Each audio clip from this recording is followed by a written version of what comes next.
अस्सलाम वालेकुम।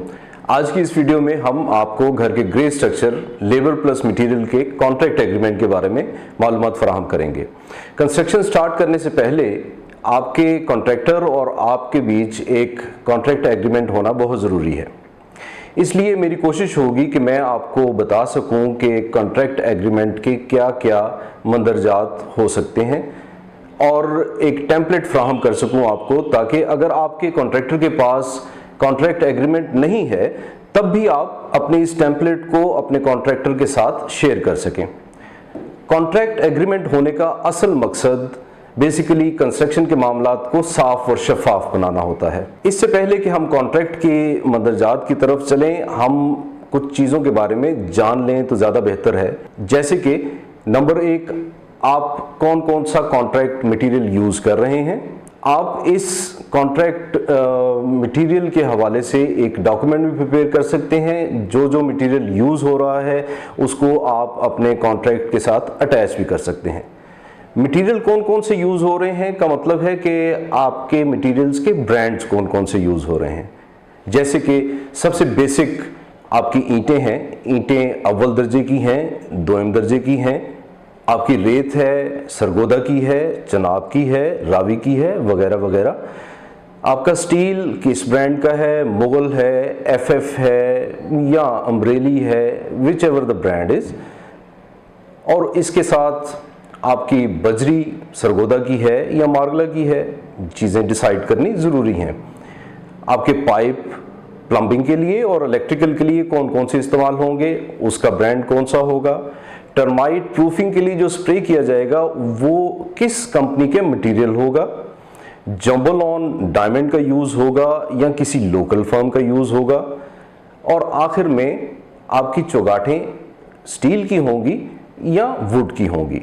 ये सब चीज़ें आपके कॉन्ट्रैक्ट एग्रीमेंट की कॉस्ट के ऊपर बहुत अहम इम्पैक्ट डाल रही होती हैं और इन चीज़ों का आपको अपने कॉन्ट्रैक्टर के साथ डिस्कस करना बहुत अहम होता है। दूसरी चीज़ ये है कि आप अपने कॉन्ट्रैक्टर से ये ज़रूर जानें कि आपका ग्रे स्ट्रक्चर कितनी देर में मुकम्मल होगा। तीसरी चीज़, आपके कॉन्ट्रैक्ट में क्या क्या चीज़ें शामिल हैं।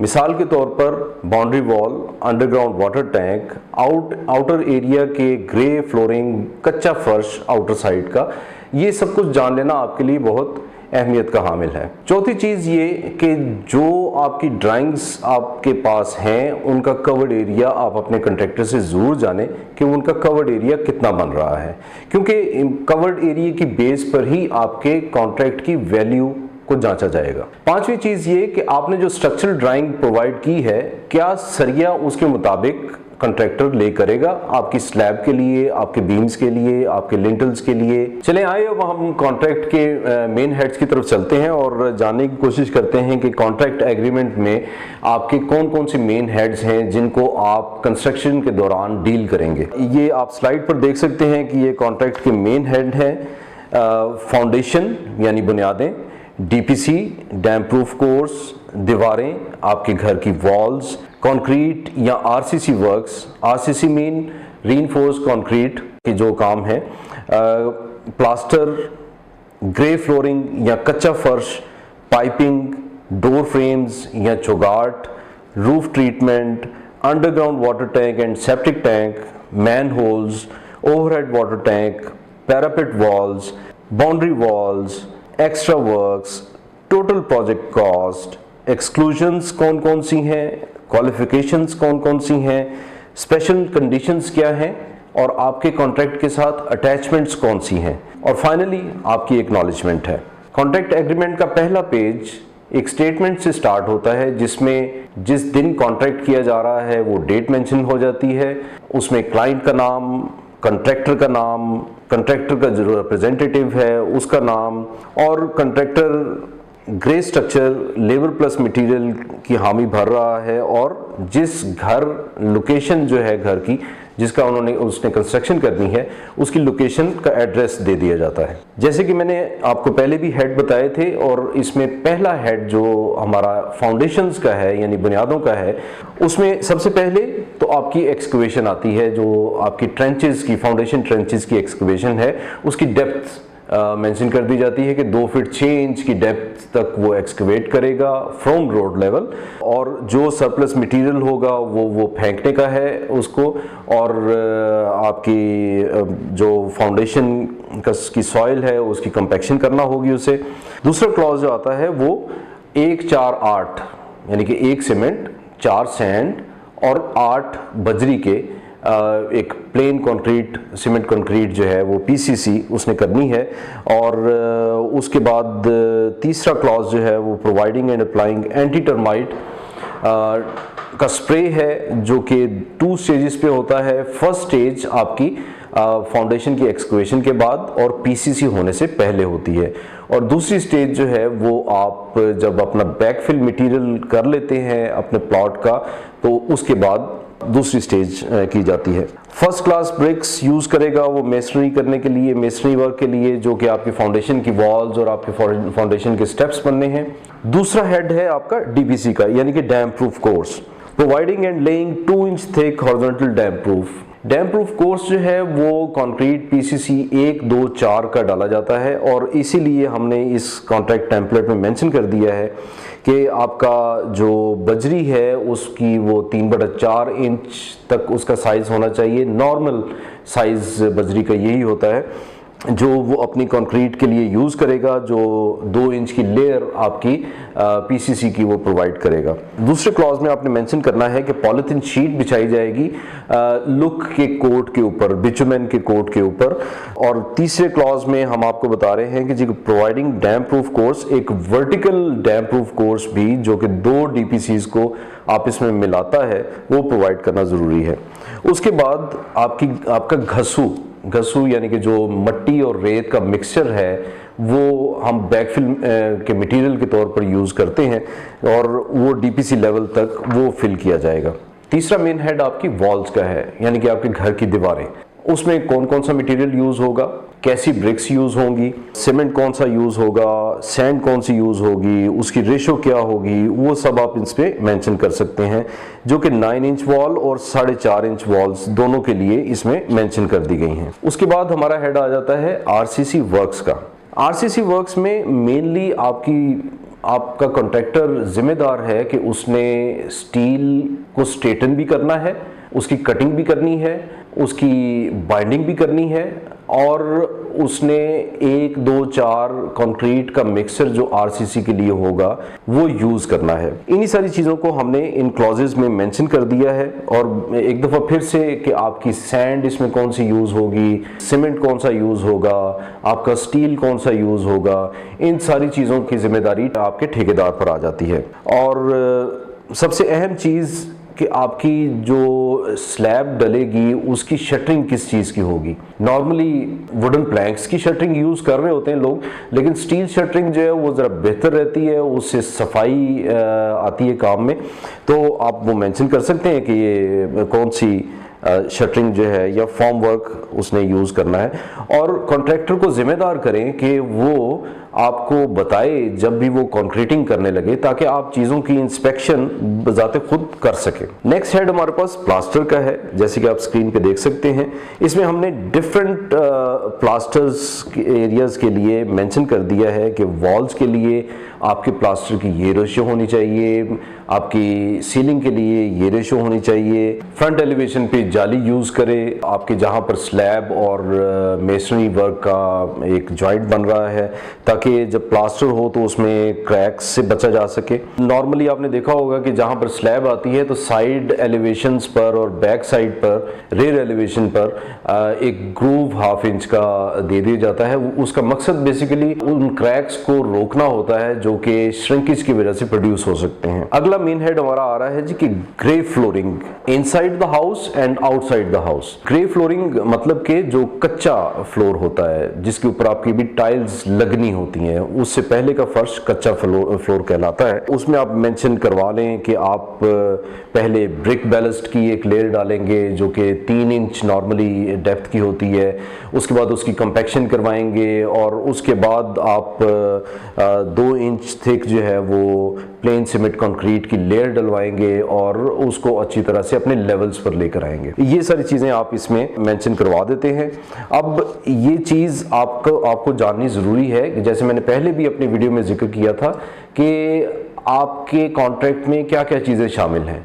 अब नॉर्मली इनसाइड के ग्रे फ्लोरिंग का तो कॉन्ट्रैक्टर हामी भरता है, लेकिन आउटर साइड का हामी नहीं भरता। ये आप उससे ज़रूर कंफर्म कर लें कि हमारे कॉन्ट्रैक्ट में ग्रे फ्लोरिंग कहां कहां पर है। अगला हेड हमारा पैरापेट वॉल्स का है। पैरापेट वॉल मतलब कि छत पर जो आपके बनेरे बनते हैं, उन बनेरों की हाइट कितनी होनी चाहिए। नॉर्मली कुछ जगहों पर आरसीसी में भी ये पैरापेट वॉल बनाई जाती है, 3 फीट हाइट की भी होती है, 2.5 फीट हाइट की भी होती है। अपने कॉन्ट्रैक्टर को स्टिक करें कि जो आपकी ड्राइंग्स पे मेंशन किया गया है आइदर वो मेसनरी वर्क में है या वो आरसीसी में है, तो कॉन्ट्रैक्टर जो है वो उसके मुताबिक आपकी पैरापेट वॉल्स बनाए। उसके बाद हेड हमारे पास आ जाता है पाइपिंग का। पाइपिंग का हेड इलेक्ट्रिकल और प्लम्बिंग पाइप्स दोनों को ही टेक केयर कर रहा होता है। इसमें आप मेंशन करवा सकते हैं कि जी आपकी जो प्लम्बिंग के पाइप्स हैं उनका ब्रांड कौन सा यूज़ होगा। ब्रांड से मुराद आप जो लोकल अच्छे ब्रांड्स हैं उनमें से कोई चूज़ कर सकते हैं। दूसरी चीज़ कि आपके सीवेज पाइप्स कौन से होंगे, आपके इलेक्ट्रिकल पाइप्स कौन से होंगे, वो मैंने इस शीट में आपको इस वक्त जो आपकी स्क्रीन पर नज़र आ रही है वो मेंशन कर दी हैं। तीसरी चीज़ ये भी है कि आप अपने कॉन्ट्रैक्टर के साथ एग्जॉस्ट फैंस की और एयर कंडीशनर की पाइप्स जो हैं उनको वॉल में कंसील करवाने की कोशिश भी करें। अगला हेड हमारे पास है जी डोर फ्रेम्स का। डोर फ्रेम चुगाठे और उसके साथ विंडो सेफ्टी ग्रिल्स। आपने देखा होगा विंडोज़ के अंदर वाली साइड पे एक स्टील की ग्रिल लगी होती है जो कि सेफ्टी मेजर्स के हवाले से लगाई जाती है। आप अपने कॉन्ट्रैक्टर के साथ बिल्कुल इस चीज़ पे बात करें कि डोर फ्रेम्स स्टील के होंगे। आप वुड में जाना चाहेंगे तो वुड में फिर वो एक्स्ट्रा कॉस्ट करेगा। अगर तो उसके डोर फ्रेम स्टील के कॉन्ट्रैक्ट का पार्ट है और वो कितनी गेज का उसमें स्टील यूज़ करेगा ये भी मेंशन करवा लीजिए उससे, ताकि आपको पता हो कि आपके डोर फ्रेम्स की स्ट्रेंथ कैसी है। और मेन डोर जो एंट्रेंस डोर है उसके बारे में आपको पता होना चाहिए, बल्कि आप चाहेंगे कि उसकी चौगाट वो वुडन हो। अगर आप वो करवाना चाह रहे हैं तो आप अपने कॉन्ट्रैक्टर के साथ ज़रूर इस चीज़ को डिस्कस करें। रूफ ट्रीटमेंट जो कि नेक्स्ट हेड है हमारा, आप स्क्रीन पे देख सकते हैं। अब इसमें नॉर्मल जो हमारी छतों का एक सिलसिला होता है उसमें ब्रिक टाइल यूज़ की जाती है। ब्रिक टाइल अपने nominal size 9 inch by 4.5 inch by 1.5 inch वो लेकी जाती है और इसकी सारी मैंने आपको तफसील बता दी है कि ये सबसे पहले आपकी स्लैब जो है उसके ऊपर बिचुमेन के कोट किए जाते हैं और उसके ऊपर पॉलीथीन शीट बिछाई जाती है। उसके ऊपर आपकी जम्बो-लॉन शीट आती है जो कि थर्मल इंसुलेशन के लिए यूज़ होती है। उसमें डिफरेंट थिकनेसेस हैं, आप अपने कॉन्ट्रैक्टर के साथ इस पे डिस्कस कर सकते हैं कि कौन सी थिकनेस यूज़ करेगा वो 1.5 इंच 2 इंच किस कंपनी का जम्बो-लॉन वो यूज़ करेगा। उसके ऊपर एक मड भूसा की लेयर आती है और उसके ऊपर आपकी टाइल्स हैं और टाइल्स के गैप्स में जो आप इसके जो गैप्स हैं उसमें आपका सीमेंट सैंड मॉर्टर वो इनफिल हो जाता है। अगला हमारा हेड है मैन होल। मैन होल जो कि आपके गली में, आपके फ्रंट में, पोर्च के एरिया में, आपकी साइड गलीज में और बैक साइड गली में प्रोवाइड किए जाते हैं। जो मैन होल हैं वो कैसे बनाएगा कॉन्ट्रैक्टर, ईंट यूज़ करेगा, सीमेंट कंक्रीट के बनाएगा और उसके अंदर की सरफेस जो है उस पे क्या चीज़ वो इस्तेमाल करेगा, ये उससे ज़रूर डिस्कस कर लें। नेक्स्ट हमारे पास हेड आ जाता है जी अंडरग्राउंड वाटर टैंक, UGWT और septic tank. Underground water tank water storage के लिए यूज होता है और सेप्टिक टैंक जो है वो आपके वेस्ट मटेरियल को आउटफ्लो करने के लिए यूज होता है। इन दोनों के बारे में आप अपने कॉन्ट्रैक्टर के साथ जरूर बात कर लें कि वो अंडरग्राउंड वाटर टैंक आरसीसी में बना रहा है या वो ब्रिक मेसनरी में बना रहा है। नॉर्मल प्रैक्टिस है कि हम आरसीसी में bottom slab, side walls, top slab, underground water tank की हम आरसीसी में बनाते हैं ताकि आपकी सीपेज के इश्यूज कंट्रोल में रहें।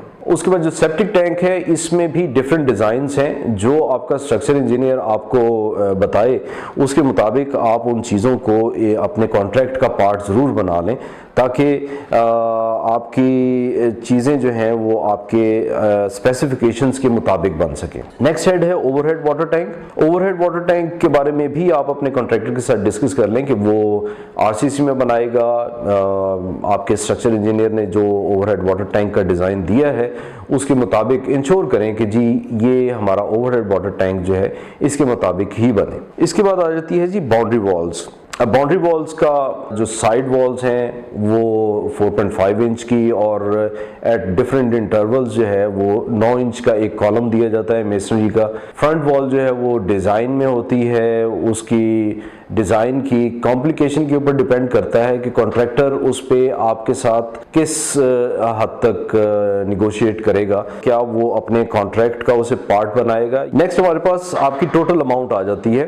टोटल अमाउंट का मतलब कि आपका कितना कवर्ड एरिया है स्क्वायर फीटेज में और आपका अपने कॉन्ट्रैक्टर के साथ क्या पर स्क्वायर फीट रेट तय पाया है। सिंपल मल्टीप्लिकेशन है आपकी स्क्वायर फीट की रेट की और आपके कवर्ड एरिया की। आप अपने कॉन्ट्रैक्टर से जो कवर्ड एरिया कैलकुलेशंस जो उसने की हैं वो एनेक्सर के तौर पे उससे ले भी सकते हैं कि ये मुझे बताए कि वो उसने ये एरियाज कैसे कैलकुलेट किए हैं। अगला हेड हमारे पास एक एक्स्ट्रा वर्क्स का आ जाता है। वो चीज़ें जो आपके स्ट्रक्चर में नहीं है लेकिन आप अपनी एमा पे चाहते हैं कि वो चीज़ें इंक्लूड की जाएं तो वो एक्स्ट्रा वर्क में आ जाती हैं।